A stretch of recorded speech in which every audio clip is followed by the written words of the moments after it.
Princess Alexa एक खूबसूरत बादशाहत में रहती थी। वो आम शहजादियों की तरह रक्स और रस्मी कामों में ज्यादा दिलचस्पी नहीं रखती थी, बल्कि किताबें पढ़ना और महल के बागात में वक्त गुजारना उसे सबसे ज्यादा पसंद था। एक दिन उसकी दादी ने उसे एक पुरानी किताब दी जिसमें एक छुपा हुआ दरवाजा जिक्र था। अलेक्सा ने महल के बाग में छुपी झाड़ियों के पीछे वो दरवाजा तलाश किया, उसे खोला और जैसे ही अंदर कदम रखा वो देखती है कि वो एक जादुई दुनिया में पहुंच गई है।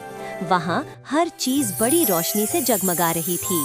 हर दरख्त, झील और पौधा अपनी चमक और रंगों के साथ हैरान कुन था और पूरे मुल्क में रोशनी और जादू महसूस हो रहे थे।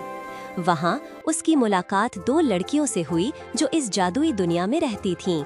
एक का नाम रूमी था और दूसरी का नाम नूरी। दोनों ने अलेक्सा को बताया कि वो भी पहले जादुई ताकत रखती थीं, लेकिन मलेशिया ने उनकी ताकत छीन ली, जिसकी वजह से वो अब इंसान की तरह हैं। दोनों ने बताया कि मुल्क की सारी जादुई ताकत एक जादुई तलवार में है और मलेशिया ने उसे अपने महल में ले जाकर अपने कब्जे में रखा हुआ है, जिसकी वजह से मुल्क का जादू और रोशनी कमजोर हो गई है और सबकी ताकतें गायब हो गई हैं। अलेक्सा, रूमी और नूरी ने फैसला किया कि वो मलेशिया के महल जाएंगे, तलवार हासिल करेंगे और मुल्क की रोशनी और जादू वापस लाएंगे।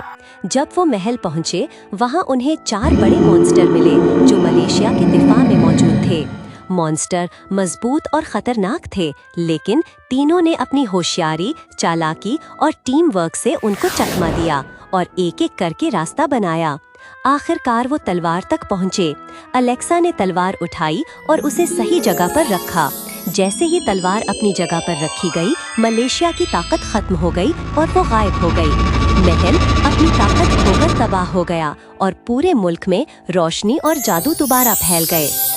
रोमी और नूरी की ताकतें वापस आ गईं और दोनों ने अलेक्सा का शुक्रिया अदा किया कि इसकी वजह से उनकी ताकतें वापस आ गई हैं और मुल्क की रोशनी और जादू दोबारा बहाल हो गया।